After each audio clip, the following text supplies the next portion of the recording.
গল্পের দেশে তোমাকে আবারও স্বাগত। আজকে পাঠ করব সাহিত্যিক মানিক বন্দ্যোপাধ্যায়ের লেখা ছোট গল্প ছেলে মানুষী। গল্প পাঠে আমি দীপালি।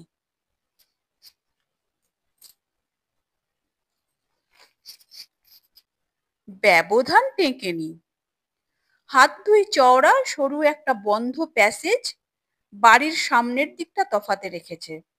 দুবাড়ির মুখোমুখি সদর দরজাও এই প্যাসেজটুকুর মধ্যে। পিছনে দুবাড়ির ছাদ এক, মাঝখানে দেওয়াল উঠে ভাগ হয়েছে, মানুষ সমান উঁচু। টুল বা চেয়ার পেতে দাঁড়ালে বড়দের মাথা দেয়াল ছাড়িয়ে ওঠে। ব্যবধান টেকেনি। কতটুকু আর পার্থক্য জীবনযাপনের? সুখ দুঃখ, হাসি কান্না, আশা আনন্দের, ঘৃণা ভালোবাসার। সকালে কাজে যায় তারাপদ, আর নাসিরুদ্দিন অপরাহ্নে ফিরে আসে অবসন্ন হয়ে, ব্যর্থ স্বপ্ন। উৎসুক কল্পনা দিন দিন ক্রমে ওঠে একই ধরনের। দিনে দিনে ক্ষোভ তীব্র হয় দুটি বুকে একই শক্তির বিরুদ্ধে। ইন্দিরা আর হালিমা যাপন করে বন্দি জীবন। রাঁধে বাড়ে, বাসন মাজে, স্বপ্ন দেখে, আর অকারণ আঘাত সয়ে চলে অবুঝ নিষ্ঠুর সংসারের। ইন্দিরার কোলে একদিন আসে গীতা। পরের বছর অবিকল তারই বেদনাকে নকল করে হালিমা পৃথিবীতে আনে হাবিবকে। যদি বা টিকতে পারত খানিক ব্যবধান, দুরন্ত দুটি ছেলে মেয়ে মানুষের তৈরি কোনো কৃত্রিম দূরত্ব মানতে অস্বীকার করে, তাও ভেঙে দেয়। কাছে আনে পরিবার দুটিকে, অন্তরঙ্গ করে দেয় ইন্দিরা আর হালিমাকে। একদিন একটি শুভ লগ্নে দুটি ছেলে মেয়ের বিয়ে হয় পাড়ায়। গীতা পায় নতুন খেলা। মার শাড়ি ভাঁজ করে সে পরে। সিঁদুরের টিপ আর চন্দনের এলোমেলো ফোঁটা আঁকে কপালে আর গালে। পার দিয়ে বাবার লাল টুথব্রাশটি মুকুট এঁটে সে কোণে সাজে হাবিবের। কপালে চন্দন লেপে গলায় গামছা পাকানো উড়ুনি ঝুলিয়ে দিয়ে হাবিবকে বরবেশ সেই সাজিয়ে দেয়। শাশুড়ির অভিনয় করতে হয় ইন্দিরা আর হালিমা দুজনকেই। উলু দিয়ে বরণ করতে হয় জামাইকে ইন্দিরার, বউকে হালিমার। খাবার আনিয়ে জামাই আদরে বউ আদরে দুজনকে খাওয়াতে হয় মুখে খাবার তুলে দিয়ে, নইলে নাকি খায় না নতুন বর বউ। থেকে থেকে দুজনে তারা ফেটে পড়ে কৌতুকের হাসিতে। তাতে রাখতে রাখতে হঠাৎ বিয়ের কোণের লজ্জা শরম ভুলে গিয়ে মেঝেতে হাত পা ছুঁড়ে কান্না শুরু করে গীতা। তারপর থেকে তাদের হাসতে হয় আঁচল গুঁজে। মাকে নকল করে গীতা হাবিবকে ডাকে, ওগো ওগো শুনছো? জামাই, এই জামাই, ডাকছি যে। হাবিব বলে, অ্যাঁ অ্যাঁ কি? অ্যাঁ না, বলো কি গো? হালিমা আর ইন্দিরা ঢলে পড়ে পরস্পরের গায়ে। মুখ ভার করে থাকে পিসি। হালিমা বাড়ি ফিরে যাওয়া মাত্র বলে, এসব কি কাণ্ড বৌমা? কেন পিসিমা? চা খাওয়ালে বেশ করলে, তা চা যে খেয়ে গেল কাপে মুখ ঠেকিয়ে, কাপটা শুধু ধুয়ে তুলে রাখলে সব বাসনের সাথে, গঙ্গা জলের ছিটেও দিতে পারলে না।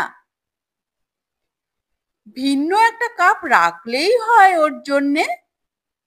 জাত ধর্ম আর রইল না আর। গঙ্গা জলে ধুয়েছি, ইন্দিরা অনায়াসে বানিয়ে বলে। এ বাড়িতে নাসিরুদ্দিনের মায়েরও মুখ ভার। ও বাড়ি থাকলেই পারতে, এত বাড়াবাড়ি ভালো নয়। ওরা পছন্দ করে কিনা কে তা জানে। হালিমাও হাসি মুখে বলে, চা না খাইয়ে ছাড়লে না, দেরি হয়ে গেল। তুমি তো খেয়ে এলে চা খুশি মনে। তুমিও দিও তো একদিন, কেমন খায়। চা তো খায়। সব কাজ পড়ে আছে সংসারের, সময় মতো শুরু হয়নি। নাসিরের মার আসল রাগ কেন হালিমা জানে, তাই জবাব দিতে দিতে সে চটপট কাজে লেগে যায়। বিশেষ কিছুই আর শুনতে হয় না তাকে। ঘন্টাখানেক পরে দেখা যায় ছোট নাতনিকে কোলে নিয়ে সদর দরজায় দাঁড়িয়ে নাসিরউদ্দিনের মা, আর ছোট নাতনিকে কোলে প্যাসেজে দাঁড়িয়ে তারাপদর পিসি গল্প জুড়েছে সুখ দুঃখের। ব্যবধান টেকেনি। কাজ সেরে দুপুরে হালিমা যেদিন একটু অপরাধিনীর মতোই এসে বসে, সেদিনও নয়। মৃদু অস্বস্তির সঙ্গে বলে হালিমা, একটা কাণ্ড হয়েছে ভাই। ও মা, কি হয়েছে? তোমার মেয়ে একটু গোস্ত খেয়ে ফেলেছে, আজ আমাদের খেতে হয় জানো। হাবিব খেতে বসেছে, আমি কিছুতেই দেব না। বেটি এমন নাছোড়, হঠাৎ পাত থেকে নিয়ে মুখে পুরে দিলে। কিছু হবে না তো? ইন্দিরা বলে চমকে গিয়ে। হালিমার মুখ দেখে তারপর ইন্দিরা হাসে, বলে, কি যে বলি আমি বোকার মতো। হাবিবের কিছু হবে না, ওর হবে? খেয়েছে তো কি আর হবে, ওইটুকু মেয়ে। কাউকে বলো না কিন্তু ভাই। তাই কি বলি? হালিমা স্বস্তি পায়। বাবা, আমি জানি না। ও রোজ আলিসার আর তার বিবি এসে কি দাবরানি দিয়ে গেল। হাবিব তোমাদের সরস্বতী পুজোয় অঞ্জলি দিয়েছে, প্রসাদ খেয়েছে, এসব কে যেন কানে তুলে দিয়েছিল। শোনো বলি তোমায় কাণ্ডখানা। ঘরে কেউ নেই, তবু ইন্দিরা কাছে সরে নিচু গলায় বলে, হাবিব অঞ্জলি দিয়েছে বলে পিসির কি রাগ। উনি শেষে পঞ্জিকা খুলে আবোল তাবোল খানিকটা সংস্কৃত আওড়ে পিসিকে বললেন, সরস্বতী পুজোয় দোষ হয় না, শাস্ত্রে লিখেছে। তখন পিসি ঠান্ডা হয়ে বললে, তাই নাকি? শান্ত দুপুর। ফেরিওয়ালা গলিতে হেঁকে যাচ্ছে। শাড়ি, সায়া, সেমিজ চাই। দুজনে তারা খড়ি নিয়ে মেঝেতে কাটাকাটি খেলতে বসে। হাই ওঠে, বুজে আসে চোখ।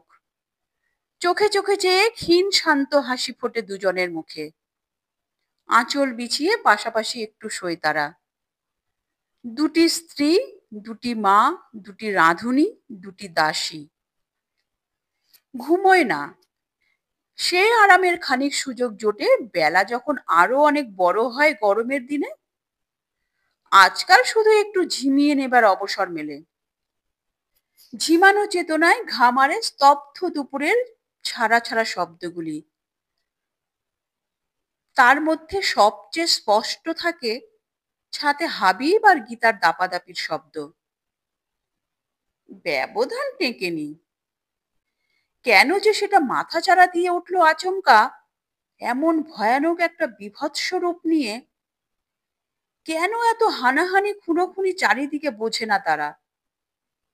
থতমত খেয়ে ভরকে যায়, দুরু দুরু করে বুক। সেবার মাঝে মাঝে বুক কেঁপেছিল সাইরেনের আওয়াজে জাপানি বোমার দিনগুলিতে। দূরে থেকে হাওয়ায় ভর করে উড়ে আসা অনিশ্চিত বিদেশি বিপদের ভয়ে।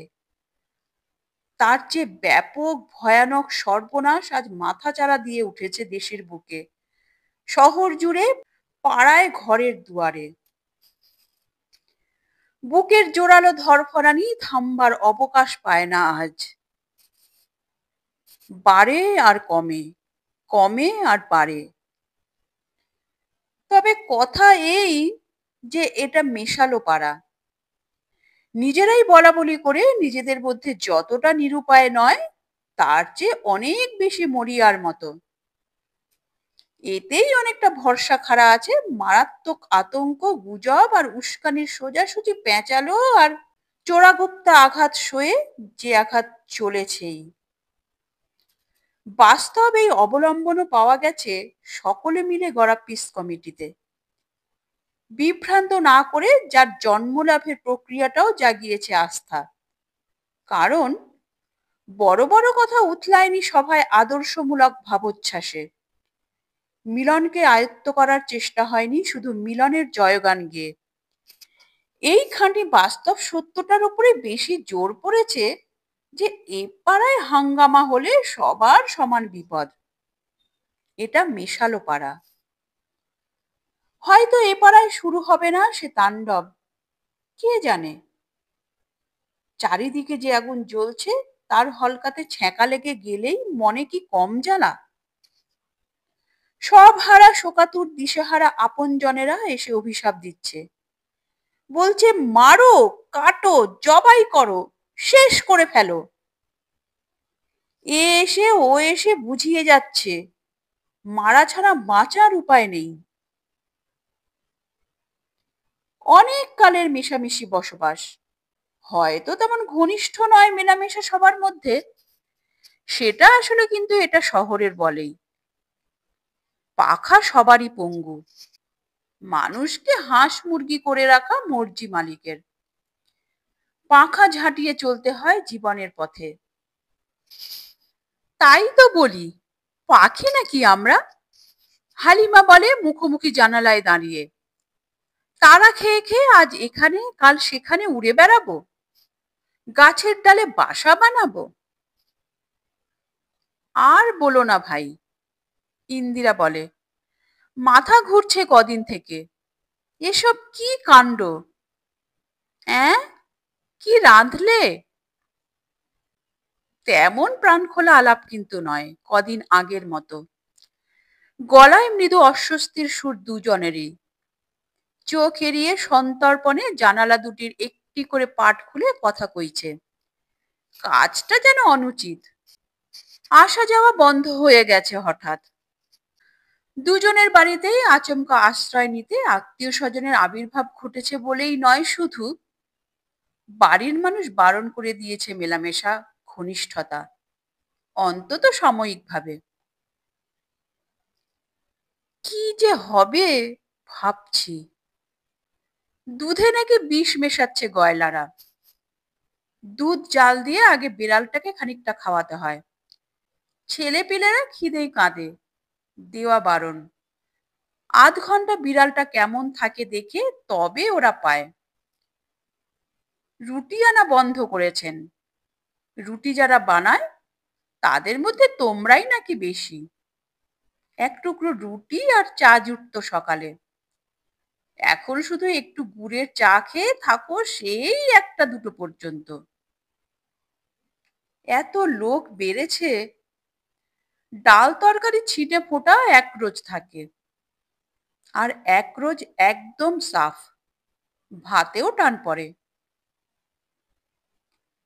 আজ চিড়ে খেয়েছি নুন দিয়ে, গুড়ও নেই। চোখে চোখে চেয়ে খানিক মাথা নিচু করে থাকে দুজন। ধীরে ধীরে বন্ধ হয়ে যায় জানলার পাট দুটো। ছেলে মেয়ের সংখ্যাও বেড়ে গেছে দুবাড়িতে। অন্য অঞ্চল থেকে উৎখাত হয়ে তারা বড়দের সঙ্গে এসে আশ্রয় নিয়েছে। মুখ চেনাচানিও হয়নি বড়দের মধ্যে, কিন্তু ছেলে মেয়েদের কে ঠেকিয়ে রাখবে? তাদের মেলামেশার দাবি রাজনীতির ধার ধারে না, আপোষ অনুমতির তোয়াক্কা রাখে না, জাত ধর্মের বালাই মানে না। স্কুল নেই, লেখাপড়া নেই, বেড়ানো নেই, বাড়ির এলাকার বাইরে যাওয়া পর্যন্ত বারণ। বড়দের মুখ অন্ধকার, বাড়িতে থমথমে ভাব। মুমূর্ষু রোগী থাকলে ঘন ঘন ডাক্তার আসবার সময় যেমন হয়, ওরা তাই করে কি? হাবিব আর গীতার নেতৃত্বে নিজেরাই আয়োজন করে মিলেমিশে খেলাধুলো করার।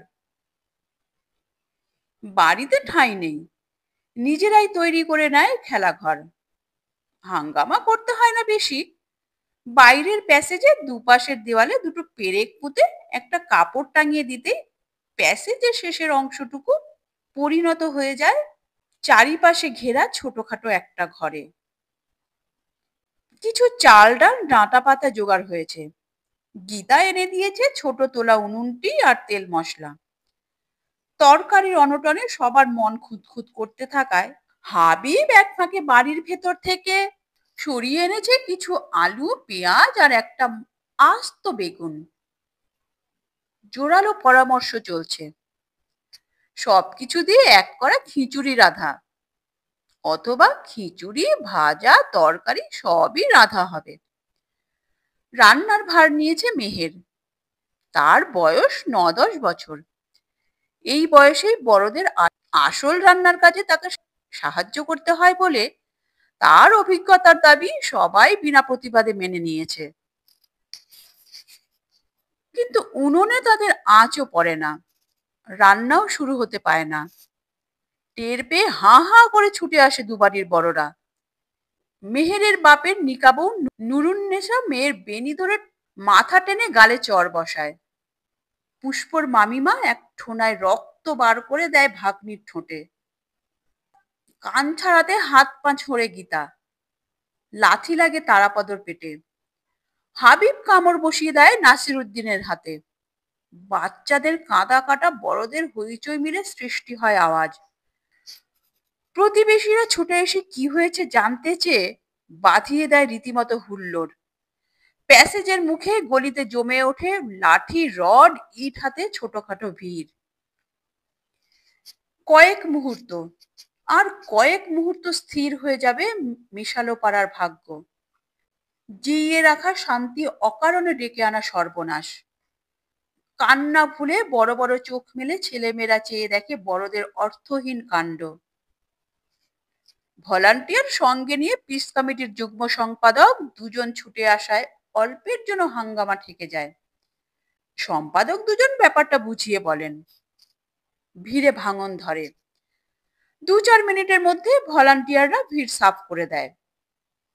তখন যুগ্ম সম্পাদক দুজন পরামর্শ করে ভলান্টিয়ারদের পাঠান পাড়ায় পাড়ায় সত্য ঘটনা প্রচার করতে।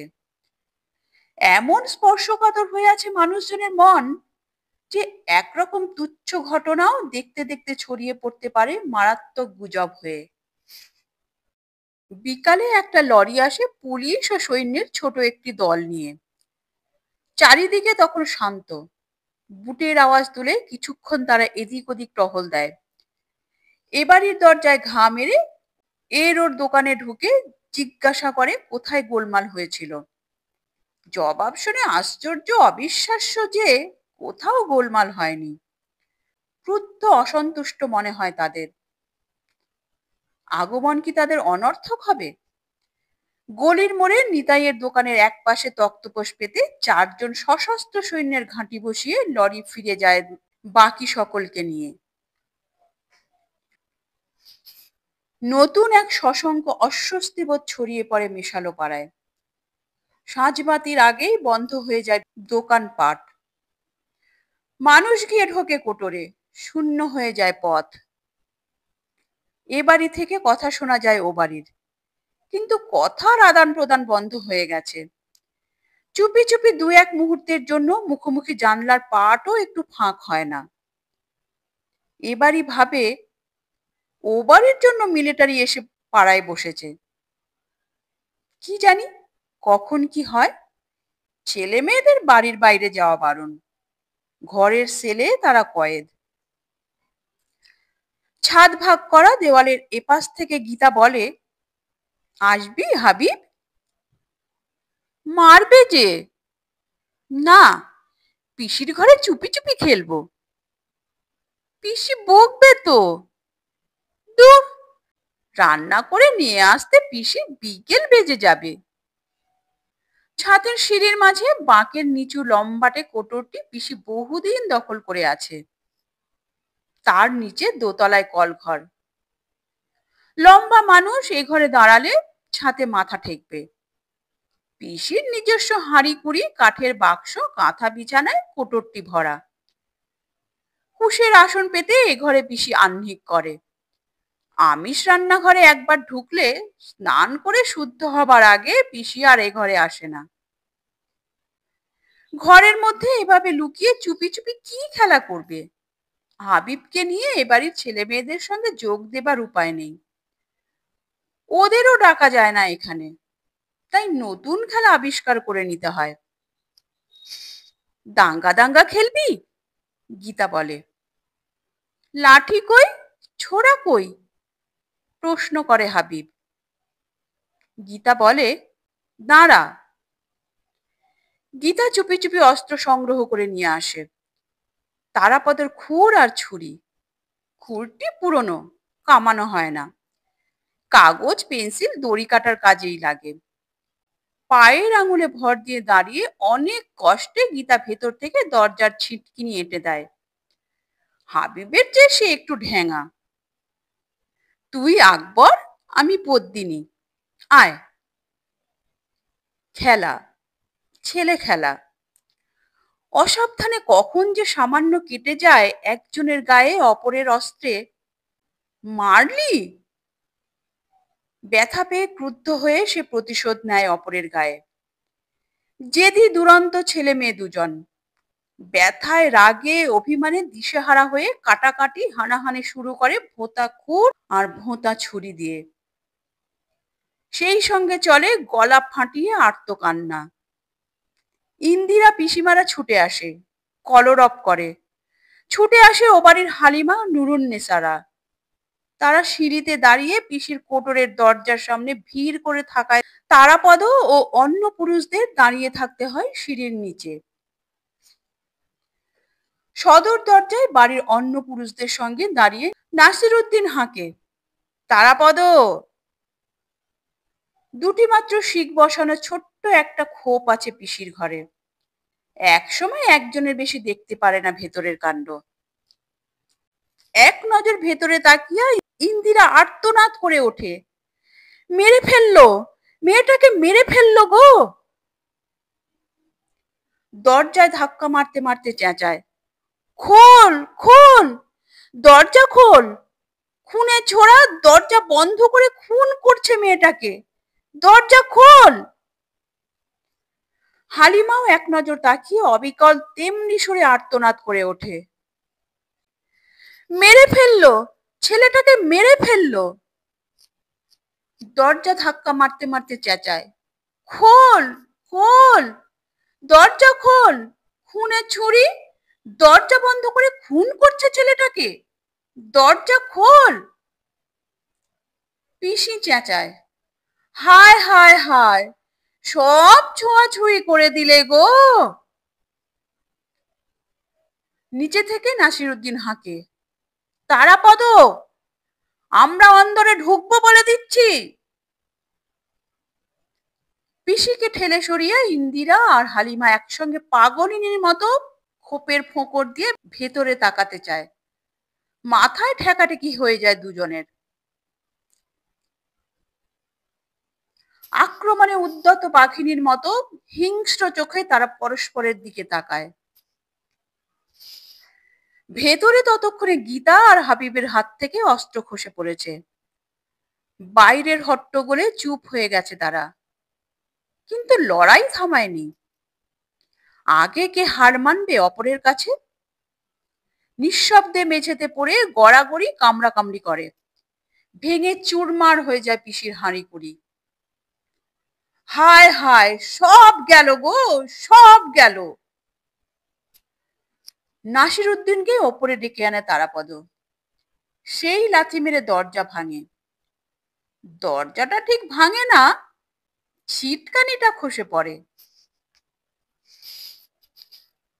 ওপর ওপর চামড়া কাটাকুটি হয়েছে খানিকটা, কিছু রক্তপাত ঘটেছে। নিজের নিজের সন্তানকে বুকে নিয়ে কিছুক্ষণ ইন্দিরা আর হালিমা ব্যাকুল দৃষ্টি বুলিয়ে যায় তাদের সর্বাঙ্গে। তারপর প্রায় একই সময়ে দুজনে মুখ তোলে চোখে অকথ্য হিংসার আগুন নিয়ে। দুজনেই যেন অবাক হয়ে যায় অপর কোলে আহত নির্জীব অপরের সন্তানটিকে দেখে। বহুকাল ভুলে থাকার পর দুজনেই যেন হঠাৎ আবিষ্কার করেছে অন্যজনও মা, তার সন্তানের গায়েও রক্ত। বাইরে আবার ভিড় জমেছিল, আবার অনিবার্য হয়ে উঠেছিল সংঘর্ষ। তারাপদ আর নাসিরউদ্দিন দুবাড়ির দুই কর্তাকে পাশাপাশি সামনে হাজির করাতে না পারলে পিস কমিটি এবার কোনো মতেই ঠেকাতে পারতো না সর্বনাশ। আইডিন লাগিয়ে নাইয়ে খাইয়ে দুবাড়িতে শুইয়ে রাখা হয় হাবিব আর গীতাকে। ছুটির দিন ঢিমে তালে সংসারে হাঙ্গামা চুকতে চুকতে এমনি দুপুর গড়িয়ে যেত আগে।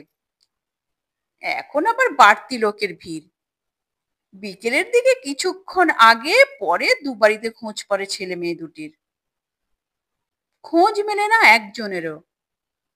আবার তন্ন তন্ন করে খোঁজা হয় বাড়ি, আনাজ কানাজ চৌকির তলা। গীতা বাড়িতে নেই, হাবিব বাড়িতে নেই। শঙ্কায় কালো হয়ে যায় দুবাড়ির মুখ। কিছুক্ষণ গম গম করে স্তব্ধতা, তারপর ফেটে পড়ে মুখর গুঞ্জন। এবারই বলে বুক চাপড়ে, শোধ নিয়েছে, ভুলিয়ে ভালিয়ে ডেকে নিয়ে গিয়ে হয় গুম করে রেখেছে, নয়। ওবারই প্রতিধ্বনি তোলে মাথা কপাল কুটে। তারাপদ বলে, গীতা নিশ্চয়ই আছে তোমার বাড়িতে নাসির। নাসির উদ্দিন বলে, হাবিবকে তোমরা নিশ্চয়ই গুম করেছো তারাপদ। এবার আর রোখা যায় না। আগুনের মতো গুজব আর উত্তেজনা ছড়িয়ে পড়ে। এত চেষ্টা করেও উস্কানি দাতারা এই মেশালো পাড়ার শান্তিতে দাঁত ফোটাতে পারেনি। এমনি একটা সুযোগের জন্য তারা যেন ওঁত পেতেছিল, সঙ্গে সঙ্গে ঝাঁপিয়ে পড়ে। দেখতে দেখতে বাড়ি দুটোর সামনে জড়ো হয় দুদল উন্মাদ মানুষ। এরা এ বাড়িতে চড়াও হবে, ওরা এ বাড়িতে। কিন্তু দল যখন দুটো, তখন আগে বাইরে রাস্তায় লড়াই করে অন্য দলকে হটিয়ে জয়ী হতে না পারলে কোনো দলের পক্ষে বাড়ি চড়াও হওয়া সম্ভব নয়। মারামারি হবেই, সেটা জানা কথা। আগেই বেঁধে যেত, পিস কমিটির চেষ্টায় শুধু 2-10 মিনিটের জন্য ঠেকে আছে। যুগ্ম সম্পাদক বলেন, আমরা তল্লাশ করাচ্ছি বাড়ি। জনতা সে কথা কানে তোলে না। তাদের শান্ত রাখতে গিয়ে গালাগালি শোনে, মারও খায় কয়েকজন ভলান্টিয়ার। তবু তারা চেষ্টা করে যায়। গলির মোড়ের সৈন্য 4 জন চুপচাপ বসে আছে। এমন সময় কে একজন চেঁচিয়ে ওঠে, ওই যে হাবিব, ওই যে। আরেকজন চেঁচিয়ে ওঠে, ওই তো গীতা। সকলের দৃষ্টি ছিল নিচের দিকে। এ অবস্থায় কে চোখ তুলে তাকাবে ওপরে? কারো নজর পড়েনি যে নাসির উদ্দিন আর তারাপদর বাড়ির চিলেকুঠির ছাদ থেকে কিছুক্ষণ পরে পাশাপাশি একটি ছেলে ও মেয়ে মুখ বাড়িয়ে নিচের কাণ্ড কারখানা লক্ষ্য করছে। ছাদ ভাগ করা দেওয়ালের দুপাশ দুবাড়ির ছাদের সিঁড়ির চিলেকুঠি একটাই। কখন যে তারা দুজন চুপি চুপি সকলের চোখ এড়িয়ে ওই নিরাপদ আশ্রয় খেলতে উঠেছিল, মুখ তুলে তাকিয়ে দেখে কয়েকজন কলরব করে ওঠে, পাওয়া গেছে, দুজনকেই পাওয়া গেছে। সবার চোখের সামনে হারানো ছেলে মেয়ে দুটোর অকাট্য জলজ্যান্ত আবির্ভাব হলো বলেই যে মারামারি ঠেকানো যেত তা নয়। হিংসার উত্তেজনায় জ্ঞান হারিয়েছে যারা খুনোখুনি করতে এসেছে, অনেকে তারা জানেও না ওদের দুজনকে নিয়েই আজকের মতো গন্ডগোলের সূত্রপাত। হঠাৎ এই খাপছাড়া ঘটনায় দু দলেরই কিছু লোক চঞ্চল হয়ে সোল্লাসে চেঁচিয়ে ওঠায় ব্যাপারটা কি জানবার জন্য কৌতূহল জাগলো জনতার মধ্যে। সঙ্গে সঙ্গে পিস কমিটির সম্পাদক দুজন সেটা কাজে লাগিয়ে ফেলায় ঘটনার মোড় ঘুরে গেল। জনতা সাফ হয়ে যাবার অনেক পরে আবার লরি বোঝাই মিলিটারি এলো। বহুক্ষণ সার্চ চলে নাসির উদ্দিন আর তারাপদর বাড়িতে, গুম করা ছেলে মেয়ে দুটির সন্ধানে। হালিমা আর ইন্দিরার গা ঘেঁষে দাঁড়িয়ে ভীত চোখে তাই দেখতে থাকে গীতা আর হাবিব।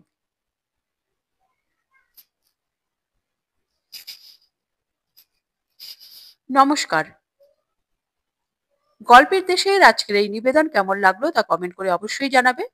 ভালো লাগলে লাইক করে দিও এবং তোমার প্রিয়জনদের সঙ্গে প্রচুর প্রচুর প্রচুর শেয়ার করো এবং আরো এই ধরনের নিত্য নতুন অডিও স্টোরি শোনার জন্য চ্যানেলটির সঙ্গে জুড়ে থাকো। চ্যানেলে যারা নতুন এসছো তারা চ্যানেলটিকে সাবস্ক্রাইব করে বেল আইকনটি প্রেস করে রাখো যেন পরবর্তী নোটিফিকেশন সবার আগে তোমার কাছে পৌঁছায়।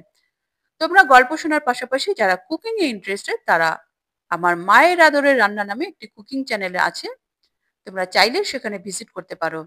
আর অনেক ভালোবাসা নিয়ে অপেক্ষা করো আমার পরবর্তী গল্পের জন্য। তাহলে পরবর্তী এপিসোডে আবার দেখা হবে। ততক্ষণের জন্য সবাই সুস্থ থেকো, ভালো থেকো, নিজেদের খেয়াল রেখো। নমস্কার, ধন্যবাদ।